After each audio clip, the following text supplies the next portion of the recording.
ভাইয়ের বাসায় আম্মা বেড়াতে এলে ভাইয়ের মেয়ের নাকি চোখ লাগে। নিজের মায়ের নামে এমন কথা শুনতে ভালো লাগে না, কারোরই ভালো লাগবে না। আমি ভাইয়ার বাসায় থেকে পড়াশোনা করি, আমার সাথে কোনোদিনও ভাবি খারাপ আচরণ করে নাই, কিন্তু মা আসলে এমন কেন করে আমি নিজেও জানি না। আম্মা এলেই নাকি বাচ্চার খাবারে নজর দেন। এটা অবিশ্বাস্য লাগছে না? আমরা 4 ভাই বোন, ভাইয়া সবার বড়, আমি সবার ছোট। মাঝখানে আরও 2টা বোন আছে, বিয়ে হয়ে গেছে 2 বোনেরই। ভাইয়ার আর্থিক অবস্থা বোনদের থেকে ভালো। ভাইয়া চাকরি করেন, শহরে থাকেন, অনেক কষ্টে লেখাপড়া করেছেন, ভালো চাকরিও পেয়েছেন, ব্যাংকের চাকরি। আব্বা আম্মা গ্রামে থাকেন। আমাদের কৃষজ পরিবার।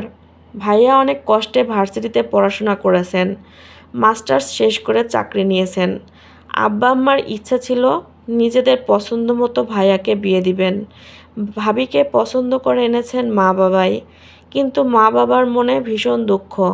ভাবি নাকি আম্মাকে মুখের উপর বলেছেন বাচ্চা খাওয়ার সময় আসবেন না। আমার ভাইয়ার একটাই বাচ্চা, সোবা ওর নাম, বয়স 2 বছর। ভাবি আগে আম্মা আব্বার সাথে এমন করতেন না, কিন্তু ইদানিং নাকি সোবার খাবারের সময় আম্মাকে দেখলে কেমন জানি করে। ভাবভঙ্গি এমন যে আম্মা বাচ্চার খাবারে নজর দেয়।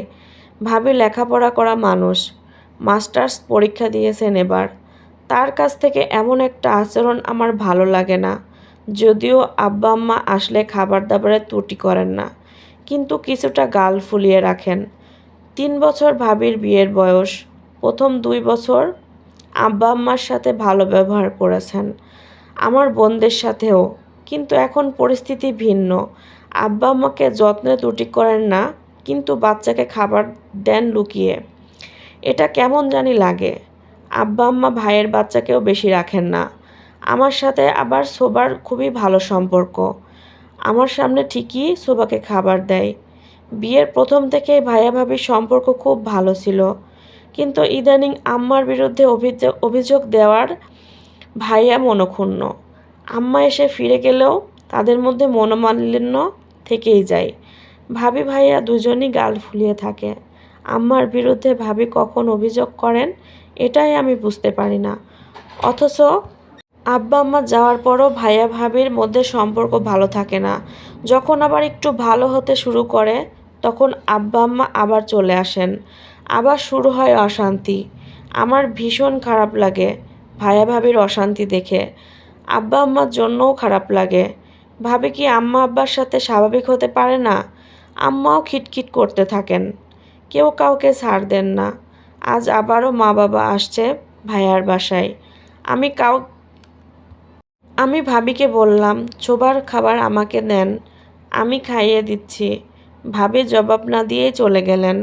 আমার হাতে কিন্তু ছোবা খাই। ভাবি ছোবাকে নিয়ে রুমে চলে গেলেন। আব্বা আম্মা টেবিলে খাবার দিয়েছেন। খেয়াল করলাম মা খাওয়া শেষ করে ভাবিদের ঘরে ঢুকলেন। এক নতুন ঘটনা লক্ষ্য করলাম। অবিশ্বাস্য হলেও এটাই সত্যি। ঠিক দেখিনি, শুনেছি। রুমে গিয়ে আম্মা ভাবিকে বলে যাচ্ছে, কী অবস্থা বউ? সোবাকে দেখি শুধু মাছ খাওয়াইতাছো, ভাত কই? কোন নবাবের বেটি জন্ম দিছো? সবচেয়ে বড় মাছখানি দেখি ওরেই খাওয়াইতাছো। তুমি আর তোমার ঝিই তো আমার পুত্রে খাইয়া ফেলাইবা। রাত দিন বাইরে থাইকা ইনকাম করে আমার পুত, আর তুমি পায়ের উপর পা তুলে আস্ত রূপচাঁদা মাছ খাওয়াইতাছো। সবচেয়ে বড় মাছখানা ওরে কেমনে খাওয়াইতাছ? তোমার শ্বশুরকে না দিয়ে। মায়াডারে তো তুমি নষ্ট করে ফেলাইতাছ। এমন রাক্ষস কেউ পালে? এত বড় একটা মাছ না খাওয়ায় একটু ভাত খাওয়ানো শেখাও। এমন করে খাইলে ওই আমারে পুতেরে কবে খাইয়া ফেলাইব। ভাবির জবাব শুনলাম। ভাবি বললেন, ছোবা সবসময় ভাত খেতে চায় না মা, আজকে ছোবার জন্য খিচুড়ি রান্না করতে পারি নাই, তাই আর ছোবা এই রূপচাঁদার মাছ খুব পছন্দ করে, এই কারণে আস্ত একটা মাছ দিছি। ইদানিং ভাত মুখেই তুলতে চায় না। আমি নিজেই এই মাছটা অর্ধেক খাইতাম, কিন্তু আমি আজ মাছ খাবো না। আমাদের দুজনের ভাগের ছিল এই মাছটা। তখন আম্মা চিল্লায় উঠে বললেন, খাও খাও, সব খাও, মা ঝিমিল্লা আমার পুতিরে খাইয়া ফেলাও। আমি আমার রুমের দরজায় দাঁড়িয়ে সব শুনেছি। ভাবিকে বকতে বকতে আম্মা ভাবির রুম থেকে বের হয়ে গেছেন। আমি এখনও রুমের দরজায়। আম্মা রুমে গিয়ে আমার ছোট বোনকে কল দিয়েছে, নালিশ দিলেন ভাবি একটা আস্ত রূপচাঁদা মাছ সুবাকে খাওয়াচ্ছে, ভাত খাওয়াচ্ছেন না। একটু পর আম্মার ফোনে বড় আপার কল আসলো। বুঝলাম ছোট আপা সব জানিয়েছে, না হলে আম্মার খোঁজ নেওয়ার জন্য কল দিয়েছে।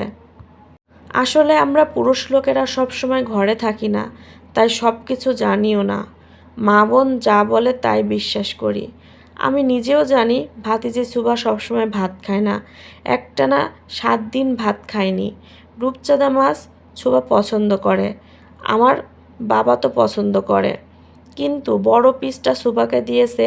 এটা আমার ভাবির বড় অপরাধ মায়ের চোখে। আব্বার সাথে অনেক সময় এগুলো নিয়ে বকবক করলেন মা। আসরের পর থেকে সুবা বমি করতে লাগলো, শরীরে প্রচণ্ড জ্বর। এই সময় প্রতিদিন চকলেটের আবদার নিয়ে আসে, কিন্তু আজ আসেনি। আমি নিজেই গিয়ে দেখি ভাবি সোবার বমি পরিষ্কার করছেন। বুঝলাম সত্যি নজর লেগেছে। বুঝলাম আমার মা হলে কি হবে। ছোটবেলায় শুনেছিলাম মায়ের নিজেরও নজর নাকি বাচ্চার খাবারে লাগে। আমি আর দাঁড়িয়ে থাকতে পারলাম